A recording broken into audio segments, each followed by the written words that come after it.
In the middle of my PhD, my advisor told me, hey, I'm running out of funding. So you need to go get an internship, go get a job, essentially. So prior to that, I didn't have any security experience, any particular interest in security, but I got the call from that team. And interestingly enough, I did a phone screen first. And in the phone screen, they said, hey, we're going to have you come in for an interview, look up. And I think they said SQL injection and cross-site scripting, which were two terms I'd never heard before, like taking static analysis courses. And I thought, well, maybe I can apply this to the security space and program analysis, especially on Ruby and Rails.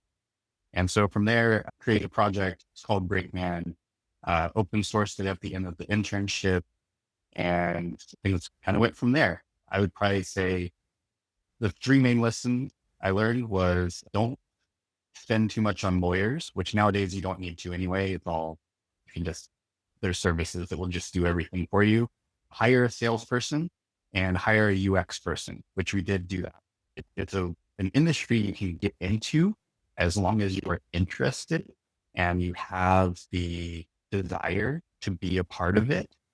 And you don't have to be coming in with previous knowledge of security. I met other folks there, and one of those folks, his name was Alex Mullen. He was working at Twitter, and he said, hey, you should stop by Twitter sometime, which I didn't know at the time was actually his code for, hey, come interview at Twitter. In fact, just one more anecdote, right? Everyone was very happy. They were getting paid a lot. It was very hard to find people. And I'll tell you, one of the things that I did, I went and looked at conference talks. Who's giving talks, right? Who's out there invisible? I can watch their talk, right? That gives me a sense of who they are, how, how they communicate.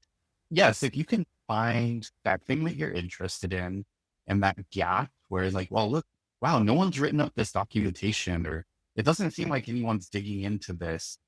I absolutely agree. That's a way of building up a profile, showing expertise, showing people you can learn, you can grow, you can communicate. And yeah, and I'm sure this has happened many times where you're like, well, I'm at a company and we use that technology. And look, you obviously know this technology because you've been writing about it, experimenting with it, you've been using it or contributing to it. They're going to want to talk to you, or they're at least going to be more inclined to talk to you. So, if you're looking for a challenge and you're looking to be involved in problems that haven't been solved yet, now's the time. Just got to be brave.